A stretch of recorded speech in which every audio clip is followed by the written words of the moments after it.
يا أيها الذين آمنوا كتب عليكم الصيام كما كتب على الذين من قبلكم لعلكم تتقون.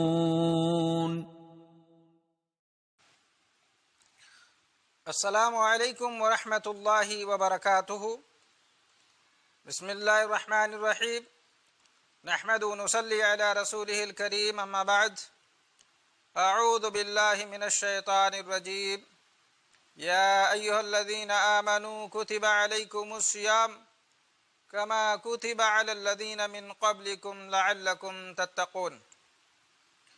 اللہ رب العالمین کی تعریف اور اس کے پیارے نبی جناب محمد الرسول اللہ صلی اللہ علیہ وسلم پر درود و سلام کے بعد، محترم ناظرین و سامعین، روزوں کے مسائل کی اس سیریز میں آپ کا ایک بار پھر استقبال ہے. آج کا جو موضوع ہے وہ ہے رمضان المبارک کے روزے کن پر فرض ہیں. محترم ناظرین، جس شخص میں بھی 5 شرطیں پائی جائیں گی اس پر رمضان المبارک کے روزے فرض ہیں. پہلی شرط یہ ہے کہ وہ شخص مسلمان ہو. اس واسطے کافر روزہ رکھنے کے حکم سے خارج ہے، کیونکہ اس پر روزہ لازم نہیں اور نہ ہی اس کا روزہ صحیح ہے، اور اگر وہ مسلمان ہو جائے تو اسے روزہ رکھنے کا حکم نہیں دیا جائے گا. دوسری شرط یہ ہے کہ وہ شخص مکلف ہو، یعنی عاقل اور بالغ ہو. اس بنا پر نابالغ بچے اور مجنون بے عقل پر رمضان کے روزے فرض نہیں ہیں. سنن ابی داؤد کی روایت ہے، عائشہ رضی اللہ تعالی عنہا بیان کرتی ہیں کہ نبی کریم صلی اللہ علیہ وسلم نے ارشاد فرمایا: رفع القلم عن 3، عن النائم حتى يستيقظ، وعن الصغير حتى يكبر، وعن المجنون حتى يعقل. 3 آدمی مرفوع القلم ہیں، یعنی ان کا گناہ نہیں لکھا جاتا. ایک سونے والا حتیٰ کہ وہ بیدار ہو جائے، دوسرا بچہ حتیٰ کہ وہ بڑا یعنی بالغ ہو جائے، اور تیسرا پاگل حتیٰ کہ وہ عقل مند ہو جائے.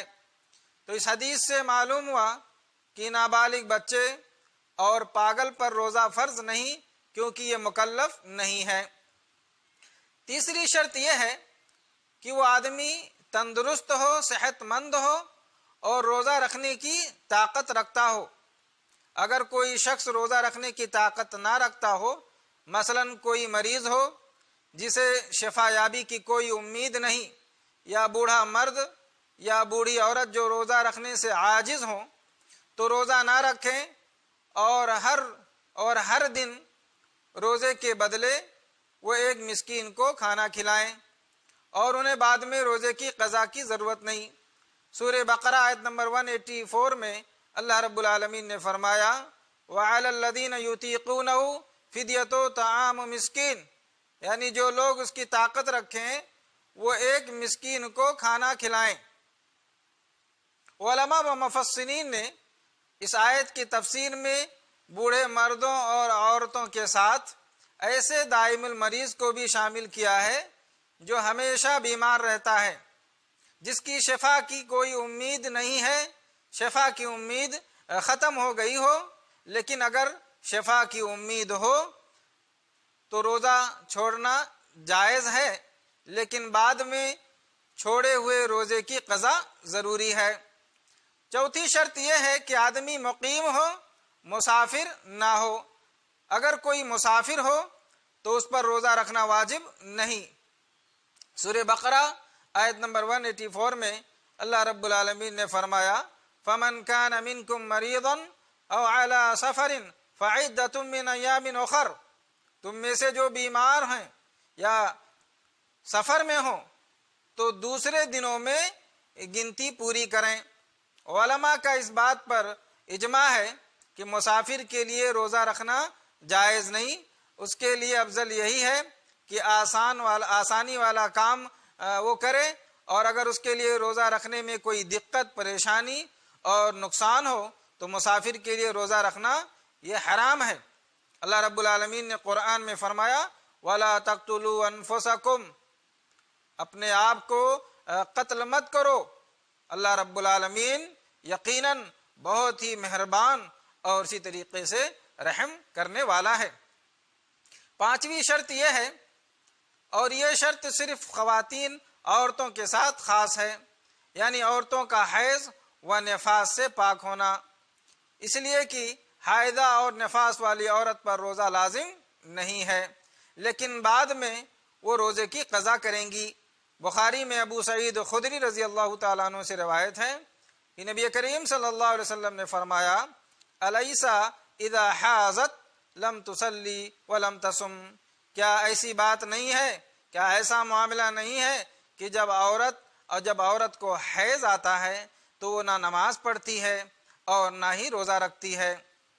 تو اس سے معلوم ہوا کہ حالت حیض میں اور حالت نفاس میں عورت روزہ نہیں رکھے گی، لیکن بعد میں وہ اس کی قضا کرے گی۔